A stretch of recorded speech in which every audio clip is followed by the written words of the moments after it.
샬롬. 오늘도 우리 주님의 십자가의 길을 생각하면서 또 하루 경건한 마음으로 주님께서 당하셨던 고난을 묵상하며 그렇게 우리의 모습을 다듬으면서 살아가는 우리 사랑하는 성도님들 되시기를 바라겠습니다. 오늘 우리가 함께 나눌 말씀은 마태복음 27장 11절에서부터 26절까지 말씀이 되겠습니다. 오늘 본문의 내용은 예수님께서 빌라도 앞에서 심판받으시는 그 장면입니다. 오늘 본문 가운데 우리가 나오는 이 사람들의 모습을 보면서 오늘 또 우리가 어떠한 모습과 어떠한 마음으로 그렇게 주님께서 원하시는 삶을 살아가야 되는지를 한번 생각해 보는 시간을 갖기를 원합니다. 자, 먼저 오늘 이 심판받으시는 예수님의 모습 가운데서요, 우리가 볼 수 있는 것, 침묵하시는 예수님의 모습을 볼 수가 있습니다. 11절에서부터 14절의 말씀 이렇게 나옵니다. 예수께서 총독 앞에 섰음에 총독이 물어 이르되 내가 유대인의 왕이냐? 예수께서 대답하시되 내 말이 옳도다 하시고 대제사장대가 장로들에게 고발을 당하되 아무 대답도 아니하시는지라. 이에 빌라도가 이르되 그들이 너를 쳐서 얼마나 많은 것으로 증언하는지 듣지 못하느냐 하되 한마디도 대답하지 아니하시니 총독이 크게 놀라워하더라. 자, 먼저 여기서 빌라도가 물어보는 것이요, 네가 유대인의 왕이냐 물었을 적에 예수님께서 네 대답이 옳도다 이렇게 말씀하시거든요. 이 대답 이외에는 아무 말씀도 안 하셨다는 것입니다. 자, 이 대제사장들과 무리들이 예수님을 고발할 때 어떻게 고발했냐면요, 신성모독이, 이들이 괘씸하게 생각했던 것은 신성모독이었습니다. 그러나 이 신성모독으로 고발을 해봤자 예수님은 아무런 처벌도 받지 못할 것을 이들이 아니까는 정치적인 목적, 그 유대인의 왕으로서 이 예수님이 유대인의 왕이라고 그렇게 자처하고 다닌다, 이러한 명목으로 정치적인 목적으로 이제 고발을 하는 거예요.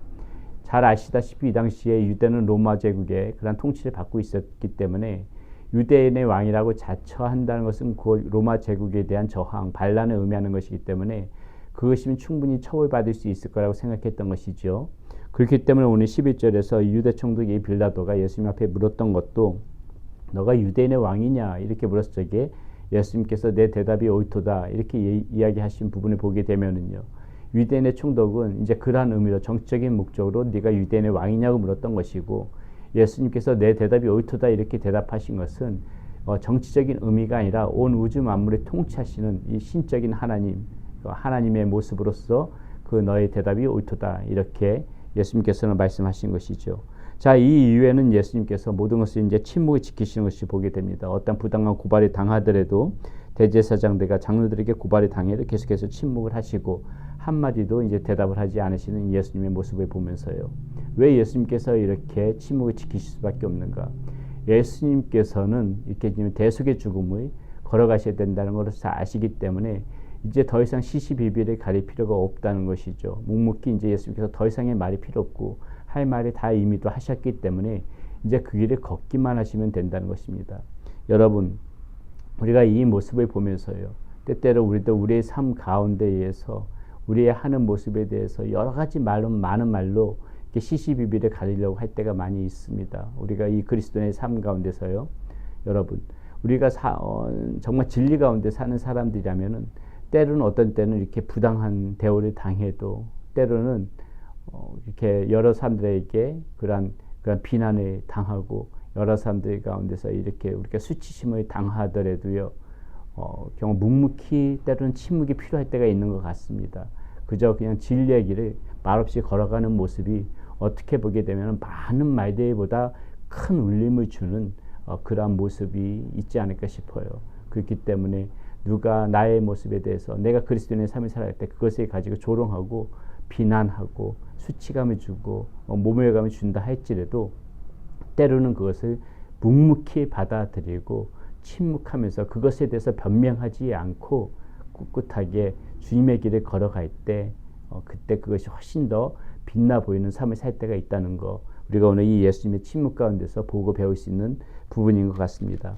두 번째, 우리가 이 빌라도의 이 재판 가운데서 볼 수 있는 이 빌라도의 모습을 통해서도 우리가 반면 교사로 삼아야 될 부분이 있습니다. 빌라도는 지금 자기가 부당하게 예수님을 심판하고 있다는 것을 알고 있습니다. 자, 24절에 보게 되면 빌라도가 이렇게 얘기하죠.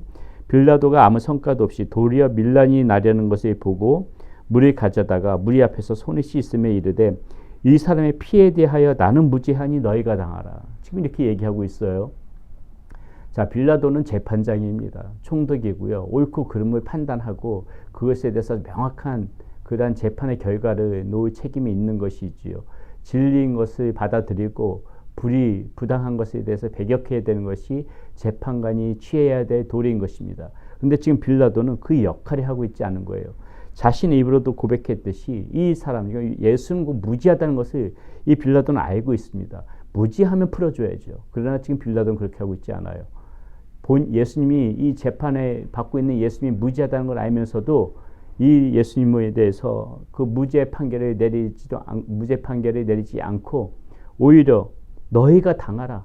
이 사람 피해에 대해서 너희가 당하라. 그러면서 무리들과 군중들에게 예수님을 내어주는 것이죠. 가장 비겁한 행위입니다. 왜 빌라도가 이랬을까요? 예, 이 빌라도의 말대로 지금 여기서 보게 되게 되면 밀란이 나려는 것을 보고 이 성난 민심에 이 밀란이 나려는 것을 보고 그게 두려워가지고 예수님이 넘겨줬다는 것이에요. 이것이 무엇을 의미합니까? 우리 삶 가운데서 이러한 모습이 어떤 모습으로 나타나는지 아세요? 바로 이런 것이 죄와 타협하면서 죄 가운데 빠지는 거예요. 죄와 타협하는 모습들. 예. 여러 가지 이런 것이 부당한 줄 알면서 나쁜 줄 알면서 잘못된 건 줄 알면서도 그것을 통하여서 내가 어떠한 손해도 보고 싶지 않기 때문에 그 부분과 타협하면서 살아가는 거, 이게 빌라도 같은 모습인 것입니다. 우리의 모습 가운데서도 이런 모습들이 은연중에 얼마나 많이 나타납니까? 저것은 잘못이다, 저것은 부당하다, 저것은 죄다, 그것을 알면서도 모른 척하고 때로는 그런 사람들 편에 서 있기도 하고 때로는 저것을 내가 눈 감고 저것을 내가 취해야만이 나에게 유익이 생기기 때문에 모른 척하고 그것을 받아들이고 이렇게 그것들과 타협하면서 살아가는 거, 빌라도의 지금 이 모습과 하나도 다를 바가 없다는 것이죠. 그러므로 사랑하는 여러분, 우리가 정말 살아가면서 우리 삶 가운데서도 이러한 상황이 닥칠 때에 이렇게 어떤 그 부당한 것과 타협하는 그 순간이 찾아올 때 오늘 우리 이 빌라도의 이 태도와 모습을 생각합시다. 이 모습을 생각하면서 단호하게 거부할 것 거부하고 내가 그것을 취하지 않으므로 당장 나에게 유익이 없을지 모르지만은 그것이 진리라면은, 그것이 정의라면은, 그것이 하나님이 기뻐하시는 일이라면은 과감하게 그것을 택할 줄 아는 그 모습을 우리가 가져야만이 오늘 우리가 이런 빌라도의 비겁한 모습으로 전락하지 않는 것입니다. 우리가 오늘 이 빌라도의 모습을 보고 반드시 그 점을 생각하고 넘어가야 된다는 것이지요. 자, 마지막으로 이 대제사장, 장로, 무리들의 모습입니다. 이들은 지금 예수님을 십자가에 못 박기 위해서 지금 안달이 난 사람들이죠. 예수님을 십자가에 못 박으라고 이렇게 지금 거대하게 요구하고 있는 것입니다. 이 대제사장들과 장로, 무리들 동일하게 십자가에 못 박으라고 이야기하고 있지만은요, 다 이 지금 마음의 중심 가운데서는 무엇이냐면은 진리와 진리가 아닌 것을 구별하지 않고 자신의 욕망과 욕심에서부터 비롯돼서 지금 이런 요구를 하고 있다는 것을 우리는 꿰뚫어 보아야 되는 것입니다. 먼저 이 대제사장들과 장로들은 왜 지금 이런 말을 할까요? 예수님이 계심으로 인하여서 자신들의 권위가 자꾸 지금 깎아져 내려가는 거예요. 자신들이 그 지금 지탱해 왔던 이 유대 사회에서 지켜왔던 명예나 그런 권위나 그런 특권이나 이런 것들이 계속 이 예수님으로부터 비난을 받고 군중들이 거기에 현혹될 것 같으니까는 그냥 자신들이 지켜왔던 그런 것들이 다 깎여져 내려가니까 자신들 그냥 욕심에 붙잡혀서 지금 이 예수님이 죽여야 된다고 얘기하는 것입니다. 옳고 그름은 나중에 문제예요. 제가 볼 때 이 말씀 가운데에서 계속해서 우리가 지금 볼 수 있는 거는 뭡니까? 왜 예수님을 이들이 이토록 잡아 죽이려고 했던 것인가? 자신들이 지키고자 했던 그런 것들이 무너져 내려가니까는 예수님이 잡아 죽이려고 했던 자신들의 욕심에서부터 비롯되어졌던 것이라는 것이죠. 무리들도 마찬가지입니다. 무리들은 비록 그런 욕심이나 그런 권위나 그런 것은 아니지만은 이 무리들이 요구했던 것은 무엇이에요? 예수님을 통해서 요구했던 것은 자신들의 욕망에 사로잡혀서 그냥 정치적으로 이 로마의 제국 통치하에서 해방시켜줄 그러한 사람, 그런 것을 기대했던 것이거든요. 자신들이 강력하게 이끌어서 이 로마의 저항에서 이 압박과 이러한 그 식민 지배 가운데서 자신들을 구원해줄 사람, 이러한 것들 다 자신들의 욕망 아닙니까? 자신들의 그런 욕심이죠. 무리들도 동일한 그런 욕망 가운데서 예수님이 기대했던 거예요. 자신의 영혼의 구원, 하나님의 나라, 이것을 바라보면서 예수님이 바라봤던 것이 아니라는 것입니다. 그저 이 땅에서의 자신들의 안락한 삶, 편안한 삶, 그것에 대한 욕망으로서의 예수님이 필요했던 것이에요. 근데 예수님께서 그 길을 가지 않으니까는 예수님이 잡아 죽이라고 얘기하고 있는 것입니다. 대제사장이나 장로나 무리나 동일한 마음인 거예요. 자신의 욕심과 욕망에 사로잡혀서 이 땅 가운데서 살아가면서 계속해서 예수님의 십자가 못 박혀 돌아가시게 만든 그런 장본인들, 그런 사람들이라는 것이죠. 여러분, 우리가 이 모습을 보면서 우리가 반드시 생각해 봐야 될 거 무엇입니까?